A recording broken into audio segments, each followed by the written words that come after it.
What's up, everybody? Derek here, and today we are out here on the driving range to maybe hit some bombs. I don't know if we're going to get into it. We got a big time left to right wind, so it's going to be carrying them to the right, but we're going to try to add some loft and get some distance on these. Now, typically when I hit these shots, I can gain so much more yardage. I like the Stinger. That's one of my favorites because a lot of times I have high winds like I have right now, but whenever I do need to add that loft and get way up above the tree line with a low wind, which is not a lot of the time, I like to get them way up in the air and get that apex as high as I can. And what I'll typically do is I'll tee it higher and put just about that high, so about 2.5 inches. That's my go-to right there. You may be different, but that's me. Now, when I tee it up to that height, I am putting it a little bit higher, so that tee height is barely in the ground. Typically for my Stinger type shots, my lower shots, it's more towards the middle, but for these shots, I just kind of rest it on my pocket and put it right there. So it's just to the inside of my left leg.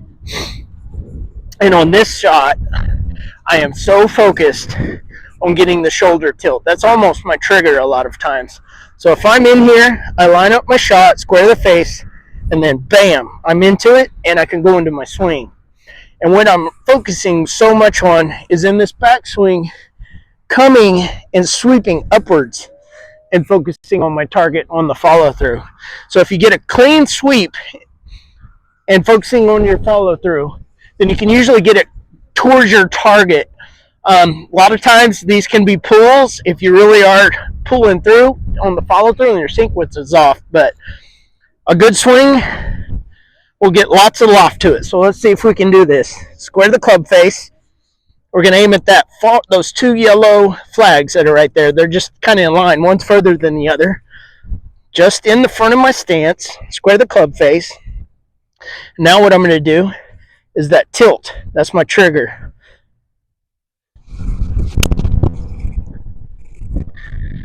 Woo! Got some good distance on that one. But that wind got a hold of it. Took it right.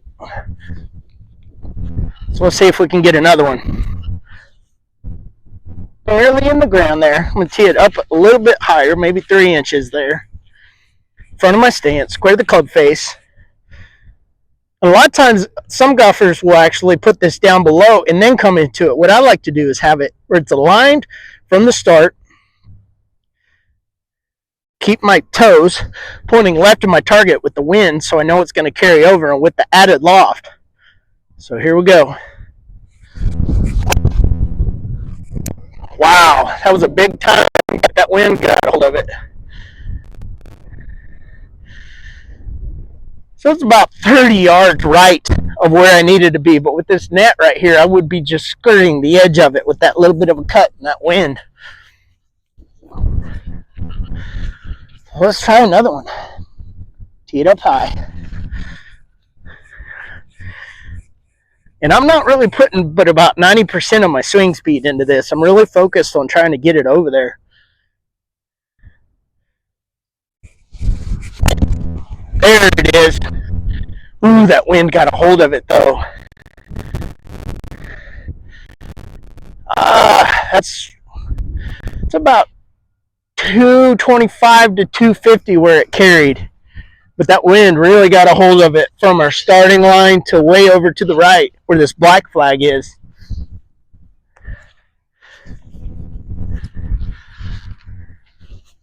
Let's go one more.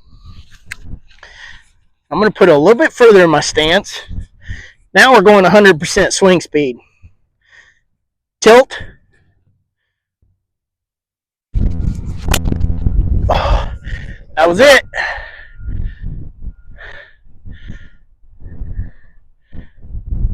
Gosh, it landed right there at that yellow flag on the farthest end. I don't even know how far that is. Maybe 250 or so. It's over 200 definitely. But anyways, guys, I hope that helped if you're trying to add distance to your driver, because that's exactly what I do to gain that extra distance. And it pays off. It'll definitely get you closer to the hole and hopefully get you into those iron shots that are a lot easier to get on. But thanks for watching. Subscribe if you haven't already. Like this video if you liked it. I'll see you guys in the next one.